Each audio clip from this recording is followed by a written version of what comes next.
Wish I could do like Sharpay. It's an everyday war. Whose side are you on? Run back turbo. No taxation without representation. But with great responsibility. All right, so this week we're studying Amos. Amos was a prophet and he was a fig tree farmer.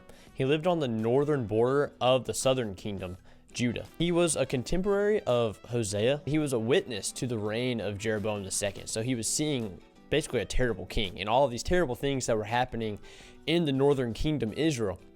So after watching all of this, God calls him to go up there and to preach. So he moves to the northern kingdom and he moves to the city called Bethel.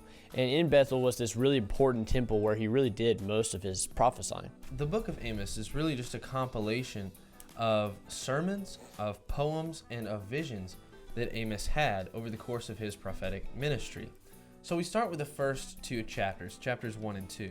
And these are a message to the nations and to Israel. They're a series of poems that are accusing Israel's neighbors and declaring judgment that God is going to bring upon them. What's interesting is that Amos creates this circle, this almost geographic target, and Israel is dead in the center. And he lists all of these nations that surround Israel, and then he comes for Israel. And his poem to Israel is 3 times longer than all of the other nations.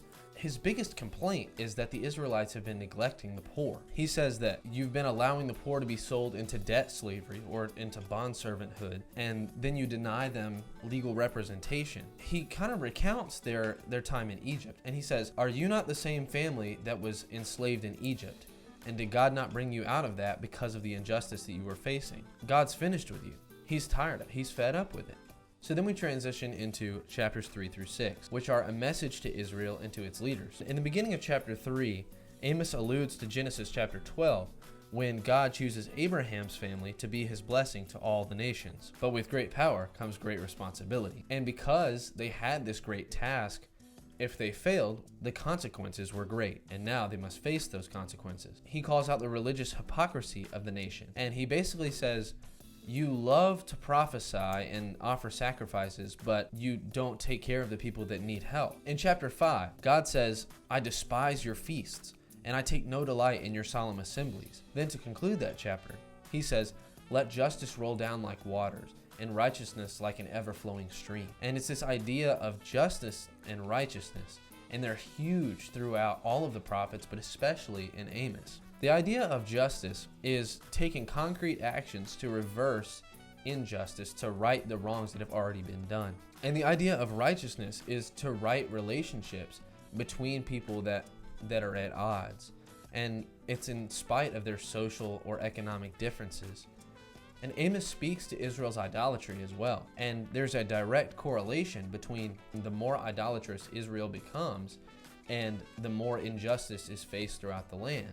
This idolatry just perpetuates injustice. And Amos concludes these chapters by announcing the day of the Lord. He says that because Israel and its kings have turned their back on God and turned their back on the prophets, that the day of the Lord is going to come against them. He predicts that a nation will come up against Israel and take them into exile. In 40 years, the Assyrians will come up and do that very thing. Then we transition to chapters 7 through 9. And these are a series of Amos's visions. They're a symbolic depiction of the coming day of the Lord. He prophesies Israel being destroyed by a locust swarm, by a scorching fire, and by overripe fruit. Yet his final vision is that of God striking the temple of idols that's in Bethel and destroying the whole building. And it represents God's justice brought upon the leaders of Israel, and it represents the end of their reign. Amos concludes the book with this hopeful message of Israel's future. He likens the nation to a building that has withered to ruins, and he says, God will rebuild you from these ruins, and one day you'll be restored, like the days of old. God is going to use the house of David to restore this kingdom, but it's not just going to be a select few people like it was then. Instead, this kingdom will include all people throughout all nations. Amos finishes up the book with this statement in chapter 9. In verses 14 and 15, Amos says, I will restore the fortunes of my people Israel, and they shall rebuild the ruined cities and inhabit them. They shall plant vineyards and drink their wine, and they shall make gardens and eat their fruit. I will plant them on their land, and they shall never again be uprooted out of the land that I have given them. In this statement, it shows us this great representation of God's mercy, how he's willing to rebuild those that fail him so often. But the overarching takeaway from the book is the relationship between God's justice and God's mercy. Although God must confront evil and must take action to correct the wrongdoings of the nation, his long-term purpose is to restore this covenant family, which we now know as the church.